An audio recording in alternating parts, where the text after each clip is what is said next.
Saudaraku, pagi ini saya ingin membagikan bagaimana intim bersama Tuhan Yesus. Mungkin judulnya saya kasih adalah keintiman manis dengan Yesus Kristus. Saudaraku, di sini ada 6 hal yang akan saya bagikan. Yang pertama adalah arti keintiman itu sendiri. Kedua, apa janji Allah kepada manusia. Yang ketiga, bagaimana kita menyikapi janjinya Allah. Yang keempat, di sana ada ide gila Tuhan itu seperti apa. Yang kelima, tentang pengajaran kasih karunia. Yang keenam adalah pengalaman kita dengan kasih karunia Tuhan. Mari saudaraku, yang pertama saya akan membagikan tentang arti keintiman itu sendiri. Saudaraku, coba simak apa yang saya akan bagikan tentang pengalaman 2 orang manusia, mereka saling memadu kasih satu dengan yang lain. Jadi saudaraku, satu ketika saya melihat sepasang kekasih yang sedang memadu cintanya satu dengan yang lain. Saya melihat ada yang luar biasa di sana. Menarik, bahkan lucu, bersinergi, ada sesuatu yang luar biasa di antara mereka berdua ini karena mereka memadu kasih cinta sama-sama. Mereka, saudaraku, saling memperhatikan satu dengan yang lain, saling berkorban satu sama lainnya, sepertinya tidak merasa rugi kalau ada yang berkorban bagi pasangannya. Sehingga ada orang lain berkata demikian kepada saya, di bumi ini kayaknya cuma dia yang punya, yang lain kelihatannya kayaknya ngontrak saja ya. Saudaraku, mereka coba untuk membangun keintiman mereka hari demi hari. Keintiman itu ternyata saudaraku harus dibangun oleh kedua belah pihak. Hubungan mereka indah sekali. Ya kalau manusia entahlah setelah menikah nanti apakah masih seperti yang lalu yang sangat mesra, sangat intim, saling berkorban dan sebagainya ya. Itu hubungan manusia, tapi saya mau bicara di sini adalah keintiman dengan Tuhan kita Yesus Kristus. Pagi ini saya akan tunjukkan kasih yang sungguh manis dan kekal sifatnya. Kasih yang kekal itu, saudaraku, adalah kasih yang abadi. Dia mau, artinya Tuhan mau kita intim dengan Tuhan, dengannya. Dia ingin hubungan itu dibangun dengan baik satu dengan yang lain. Dan Tuhan sudah lakukan, tinggal bagian kita apa yang harus kita lakukan. Dia, artinya di sini Tuhan Yesus sudah lakukan pengorbanan yang luar biasa dengan kita. Oleh karena itu mari coba kita belajar dari firman Tuhan. Kita mulai baca dari Yesaya 54 ayat 9 dan 10. Firman Tuhan berkata demikian saudara. Yesaya 54 ayat 9. Keadaan ini bagiku seperti pada zaman Nuh. Seperti aku telah bersumpah kepadanya bahwa air bah tidak akan meliputi bumi lagi. Demikianlah aku telah bersumpah bahwa aku tidak akan murka terhadap engkau dan tidak akan menghardik engkau lagi. Ayat 10 berkata demikian, sebab biarpun gunung-gunung beranjak dan bukit-bukit bergoncang, tetapi kasih setiaku tidak akan beranjak daripadamu dan perjanjian damaiku tidak akan bergoncang. Firman Tuhan yang mengasihi engkau.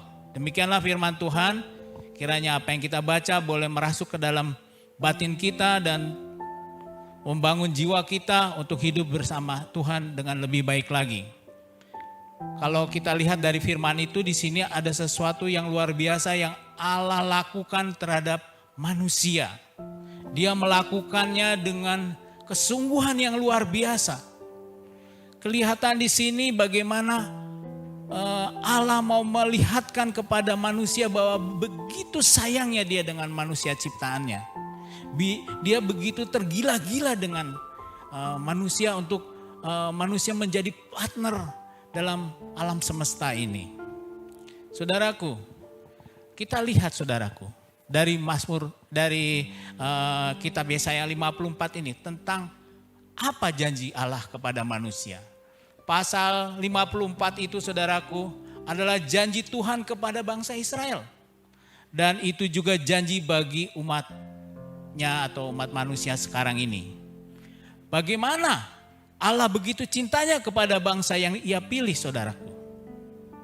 Dia sangat sangat tergerak sekali sayangnya kepada umat pilihannya. Saudara dan saya adalah umat pilihannya Tuhan. Allah pun sekarang masih mencintai orang-orang yang diselamatkan seperti kita ini. Dimanapun saudara berada. Saudaraku, Allah berjanji tadi saudara. Allah berjanji bahwa air bah tidak akan meliputi lagi dan bahwa Tuhan tidak akan murka terhadap kita dan tidak akan menghardik kita lagi. Itu janji Tuhan. Dan dilanjutkan, dia berjanji juga saudaraku, kasih setia Tuhan tidak akan beranjak daripada kita dan perjanjian damai Tuhan tidak akan bergoyang. Coba saudaraku, simak apa yang dikatakan Tuhan kepada umat manusia. Dia begitu antusiasnya kepada umat ciptaan manusianya. Bahwa dia tidak akan memberikan air bah lagi kepada umat manusia. Dan meliputi bumi ini lagi dan bumi ini menjadi hancur. Ya. Tapi juga dia berkata kepada umatnya bahwa sekali lagi kasih Tuhan tidak akan beranjak daripada kita dan perjanjian damai Tuhan tidak akan bergoyang. Ini deal, ini yang Tuhan lakukan buat kita umat manusia. Kalau kita pegang teguh janjinya dan percaya akan janjinya, kita akan mengalami kehidupan yang berlimpah. Itu janji Tuhan. Ya. Yohanes 10 ayat 10. Saudaraku, kalau kita bayangkan masa ini adalah masa yang sangat gelap, saudaraku. Ya. Membuat kita menjadi takut, saudaraku. Banyak manusia di muka bumi sekarang begitu takut. Takut mati, takut kelaparan. Ya, di mana-mana orang berebut rumah sakit, di mana-mana orang berebut oksigen, sepertinya gelap muka bumi ini ya. Di Indonesia khususnya ya, kematian begitu banyak. Tetapi saudaraku, harusnya kita orang yang percayakan janji Tuhan, masa itu tidak akan membuat kita takut kalau kita percayakan firman Tuhan itu. Jadi saudaraku, firman Tuhan berkata, janji Tuhan berkata kepada kita ini adalah, inilah janji yang tulus dari Allah kita. Bukan janji gombal yang suka dilakukan oleh manusia. Bila saudara dan saya membaca seluruh Alkitab kita dan kita akan melihat pernyataan-pernyataan Allah betapa ia sangat sayang kepada umatnya. Bacalah Alkitab itu saudaraku dan renungkan. Saudara akan menemukan bagaimana kasih sayangnya Tuhan kepada kita. Dia tuliskan di Alkitab dan kita sebenarnya wajib untuk membacanya hari lepas hari dan merenungkannya.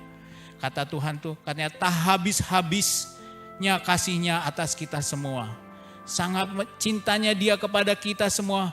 Dia katakan dia selalu memberikan kasihnya selalu baru setiap harinya diberikan kepada kita. Mari saudaraku kita baca di Ratapan 3 ayat 22 dan 23 berkata demikian saudaraku. Tak berkesudahan kasih setia Tuhan. Tak habis-habisnya rahmatnya. Selalu baru tiap pagi. Besar kesetiaanmu. Ia adalah Allah yang intim kepada umatnya. Dia rela berkorban buat kita. Dia selalu memberikan yang terbaik buat kita sebagai pasangannya Allah sebenarnya kita. Sebagai mempelai wanitanya Tuhan Yesus Kristus. Dia memberikan yang selalu baru setiap hari kepada kita. Artinya apa? Dia selalu memberikan yang terbaik buat kita. Dan katanya kasihnya tidak pernah berkesudahan bagi kita. Ya, dia selalu memberikan, mengalirkan kepada kita terus menerus. Cuman kita boleh bertanya, apakah saudara merasakannya? Apakah saudara merasakan keintimannya Tuhan? Tuhan ingin melihat kita dengan Tuhan punya hubungan yang luar biasa, intim. Sehingga saudara, kalau kita punya hubungan intim dengan Tuhan, apa yang dijanjikannya, apa yang dirahasiakannya akan diberitahukannya kepada kita. Di masa yang sulit ini, kita akan lewati masalah dengan kemenangan-kemenangan. Apakah saudara dan saya percaya akan hal itu? Mari saudara, dekatlah bersama Allah. Hiduplah intim dengan Tuhan Yesus Kristus hari lepas hari.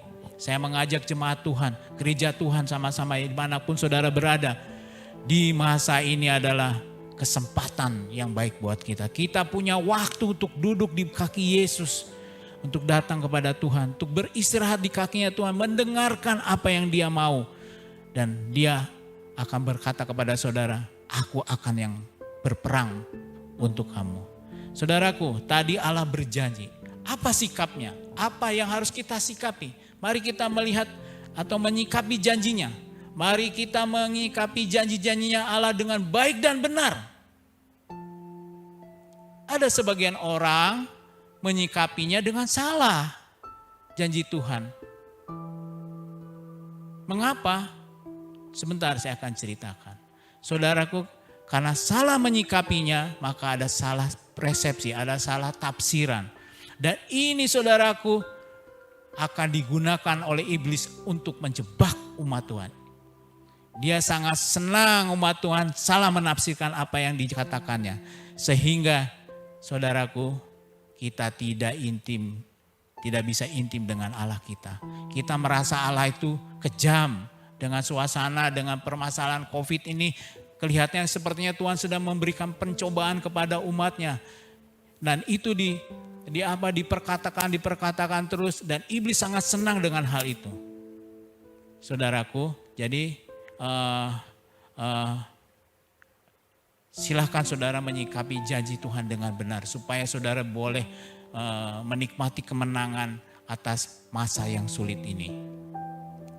Saudaraku, ya, salah menafsir di sini begini saudaraku ya. Mereka atau umat Tuhan ini diajarkan untuk melakukan hukum-hukum Tuhan, dan waktu mereka salah melakukan hukum-hukum Tuhan, mereka menyangka masalah-masalah yang datang seperti petaka-petaka COVID ataupun apapun adalah hukuman dari Allah karena kesalahan umat manusia, umat Tuhan yang tidak bisa menyenangkan Allah, sehingga Allah marah dengan situasi ini, dan akhirnya diajarkan inilah hukuman berat dari Tuhan untuk mengajar umatnya katanya. Saudaraku, Allah bukan Allah yang kejam, bukan Allah yang tidak sayang. Orang kalau intim dengan pasangannya pasti memberikan yang terbaik kepada pasangannya. Allah ingin selalu memberikan sesuatu yang baik. Tadi Allah berjanji saudaraku ya kepada kita, katanya kalau kita baca lagi ya di Yesaya 54 ayat 9 tadi, kasih setiaku tidak akan beranjak. Dia berjanji dan dia pasti tepati. Dan perjanjian damaiku tidak akan bergoyang. Mengapa kita tidak percaya? Karena ada pengajaran yang salah. Pada waktu kita bersalah, kita dihukum begitu rupa supaya nyaho. Allah bukan Allah yang kejam seperti itu, ya saudaraku. Jadi saudaraku, berhati-hatilah dengan pengajaran-pengajaran salah tentang kebenaran firman Tuhan. Jadi saudara, di pengajaran-pengajaran itu iblis ikut serta. Dia ingin mencoba meyakinkan umat Tuhan bahwa Tuhan sebenarnya tidak mengasihi umatnya. Maka diberikan musibah yang mengerikan itu. Hati-hati saudaraku. Kita lanjut saudara. Kalau kita pelajari saudaraku, di dalam keintiman ada dua hal.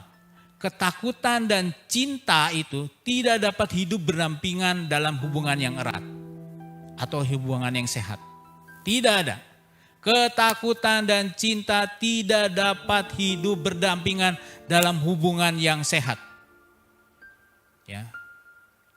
Jadi kalau kita di dalam keintiman tidak ada ketakutan, fear itu nggak ada. Ya, yang ada adalah damai, ya, yang ada adalah kasih sayang, yang ada adalah saling mengasihi, yang ada adalah positif. Yang kedua, ketidakamanan dan cinta tidak dapat hidup berdampingan dalam hubungan yang benar-benar intim yang Tuhan inginkan dengan kita sebagai anak-anaknya. Kalau hubungannya intim, kita harus merasa nyaman dengan dia, merasa aman dengan dia. Kalau orang berpacaran atau memadu kasih di situ ada merasakan tidak nyaman, tidak aman, ya pasti mudah sekali putus, saudaraku. Jadi saudaraku, Allah menginginkan kita selamat dan menjadi kekasih abadinya. Dengan apa saudara? Dengan ide gilanya Tuhan, yaitu memberikan anaknya untuk menjadi tumbal atas dosa-dosa kita. Itulah pengorbanannya Tuhan. Supaya kita bisa intim, bisa dekat lagi dengan Tuhan. Saudaraku, saya mau bagikan ide gila Tuhan. Apa ide gila Tuhan? Maksud daripada ide gila Tuhan itu adalah ide ini gak main-main, saudaraku. Bukan hanya slogan, tidak. Tetapi ide Tuhan itu nyata dan benar. Dia menginginkan kita kembali lagi kepada Dia dengan hubungan yang intim, yang close, yang dekat dengan Dia. Allah memberikan anaknya dengan tulus, tanpa meminta kita membalas kebaikannya dengan perbuatan-perbuatan baik manusia atau perbuatan baik kita. Karena itu tidak bisa, karena itu saudara, perbuatan baik itu bisa membebaskan dosa kita. Tidak, Dia yang melakukan yang luar biasa. Dia sendiri yang membayar utang-utang dosa-dosa kita. Karena apa saudaraku? Dia ingin intim dengan kita. Nggak ada pembatas, ya. Tidak ada ketakutan, ya. Jadi supaya intim dengan Tuhan, dosa harus dibuang. Dan itu dilakukan oleh Allah itu sendiri dengan memberikan anaknya, Tuhan Yesus Kristus, menjadi penebus daripada dosa kita. Saudara, saya mau bagikan sedikit tentang pengajaran kasih karunia. Saudara-saudara, kita sebagai pengajar firman Tuhan haruslah berhati-hati dalam memberitakan Injil Kristus. Jangan isi pengajarannya adalah seperti hukum Taurat lagi, sehingga jemaat menjadi salah terap atas perintah Tuhan. Kalau nggak gini, nggak gitu, kamu akan mendapat hukuman. Kalau nggak gini, nggak gitu, nggak gini. Jadi jemaat dipaksa begitu rupa. Kalau nggak dihukum, kalau nggak jangan gini, jangan gitu, jangan gini. Kasih karunia bukan seperti itu, saudaraku. Arti kasih karunia Tuhan tidak seperti itu. Dan juga saudaraku, itu tadi untuk hamba-hamba Tuhan yang mengajarkan tentang kasih karunia, hati-hati. Tetapi sebagai jemaat Tuhan yang menerima pengajaran kasih karunia, jangan asal tafsir seenaknya dengan menerapkan hidup berdosa dan seenaknya dengan mengatakan kalau berdosa nggak apa-apa, nanti juga Tuhan ampuni sih. Nggak seperti gitu, saudaraku. Itu bisa menyalahartikan arti kasih karunia Tuhan, saudaraku. Tidak seperti itu, saudara. Coba kita baca di Imamat 11 ayat 45. Firman Tuhan katakan, ini bagi kita yang menerima kasih karunia. Jadilah kudus sebab aku ini kudus. Peran kita, respon kita setelah dimenangkan oleh Yesus kita, marilah kita hidup kudus. Jangan hidup dalam berdosa lagi. Sebab aku ini kudus, kata firman Tuhan. Di Filipi 2:12 firman Tuhan berkata begini, saudaraku. Hai saudara-saudaraku yang kekasih, kamu senantiasa taat. Karena itu tetaplah kerjakan keselamatanmu dengan takut dan gentar. Kerjakan keselamatanmu dengan takut dan gentar. Jadi gak bisa main-main lagi dengan dosa. Sebagai respon daripada kasih karunia Tuhan. Jadi selalu ya dalam hubungan intim itu ada sesuatu yang harus kita lakukan kepada yang memberikan keintiman itu. Kita responi. Seorang kekasih yang memadu cintanya dengan seorang lain, dia akan merespon satu dengan yang lain, yang baik yang diresponnya, bukan yang jahat ya. Di sana nggak ada bohong-bohong, nggak ada dosa-dosa lagi. Dia percaya satu dengan yang lain. Inilah yang Tuhan mau, saudaraku. Hai saudara-saudaraku yang kekasih, kamu senantiasa taat. Karena itu tetaplah kerjakan keselamatanmu dan takut akan gentar. Jadi kalau diajak dalam kebenaran, dia merespon dengan luar biasa. Diajak berdoa, dia respon dengan baik. Diajak belajar firman Tuhan, merespon dengan baik. Ya. Jangan melakukan hal yang tidak berkenan kepada Tuhan. Ingat yang Imamat 11 ayat 45. Jadilah kudus sebab aku ini kudus. Saudaraku, memang saya boleh katakan memang karena kita masih hidup di dalam daging ini, kemungkinan jatuh dalam dosa itu pasti ada. Ya, kita namanya manusia masih ada di dalam daging. Jatuh dalam dosa masih ada. Ya. Jadi saudaraku harus seperti ini saudara. Seperti anak domba yang jatuh dalam kubangan. Dia akan selalu berusaha untuk keluar dari kubangan itu. Dia tidak akan tetap bermain-main di dalam kubangan itu. Itu ciri khas anak domba saudara. Beda dengan anak babi atau babi. Dia akan bermain dengan lumpur itu begitu rupa. Jadilah saudara seperti anak domba yang jatuh dalam kubangan. Dia akan selalu berusaha untuk keluar dari kubangan itu. Bukan tetap bermain-main di kubangan itu. Kalau kita jatuh dalam dosa, jangan ragu datang kepada Tuhan Yesus. Untuk minta pengampunannya. Minta pengampunannya. Jadi saudaraku, sekarang Anda resapi. Bagaimana Anda dan hubungan Anda dengan Tuhan dapat sepenuhnya diubah. Dengan mempercayai hal-hal yang benar tentang Bapa Surgawi Anda. Kenalilah Bapa Surgawi Anda itu dengan benar supaya jangan salah. Dia sangat sayang kepada saudara. Dia sangat mau mengampuni saudara. Dia tahu kelemahannya saudara. Ya, dia sangat sayang kepada kita semua. Dia ingin kita selalu sehat. Dan selalu sanggup melewati pandemik ini dengan selamat. Dia ingin selalu intim dengan kita. Lebih daripada orang yang sedang memadu kasih cerita tadi saya di awal saudaraku. Jadi saudaraku, dia rela berkorban penuh. Bagian kita terus meresponi jalan ajakan kasihnya melalui firman Tuhan yang kita baca setiap hari. Saudaraku, mari kita lihat pengalaman dengan kasih karunia Tuhan. Jadi selama ini saudaraku ada pertanyaan bagaimana saudara dan saya merasakan kasih karunia yang daripada Allah itu. Apakah ia selalu mencobai Anda dengan masalah-masalah tanpa penyelesaian? Dia bukan Allah yang seperti itu saudaraku. Dia adalah Allah yang setia. Dan kesetiaannya tidak akan beranjak daripadamu. Dan perjanjian damainya tidak akan bergoyang. Pahamkan itu saudara.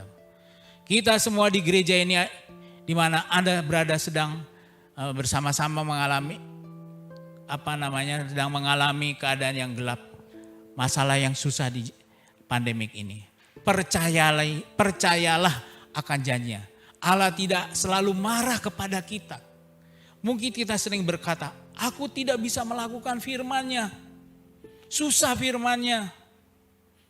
Ingat saudara, jangan andalkan diri Anda. Atau mengatakan gini, saya tidak dapat melakukan semua yang benar itu. Atau yang baik itu. Saya merasa tidak sanggup bertanggung jawab dengan lebih besar lagi untuk hidup dengan standar tinggi yang diajarkan oleh pengajar-pengajar untuk hidup benar di hadapan Allah.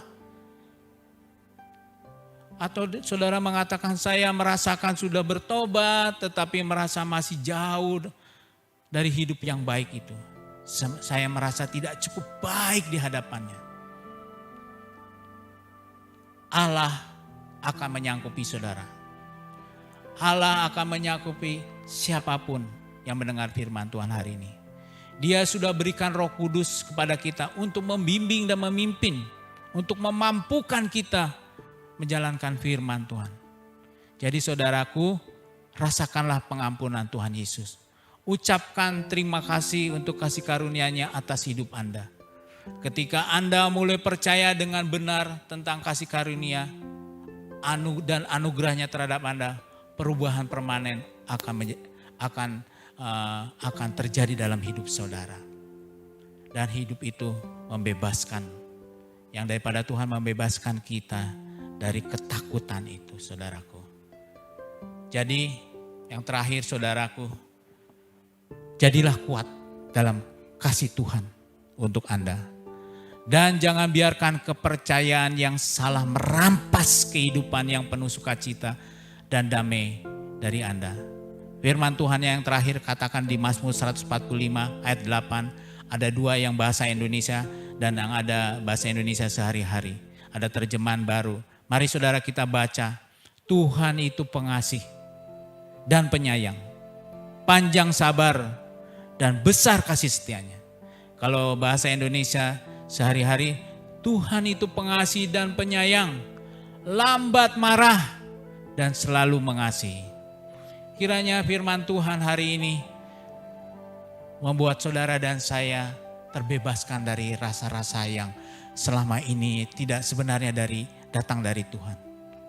Kita punya kekurangan, Allah mengerti. Dia sudah memberikan Roh Kudus kepada kita.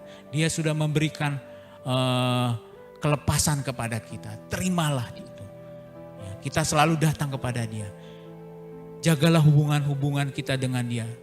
Dengan meresponi apa yang Dia katakan. Buat satu persekutuan yang erat dengan Dia sebagai orang yang intim dengan Tuhannya. Mari saudaraku, terimalah itu di dalam Yesus Kristus.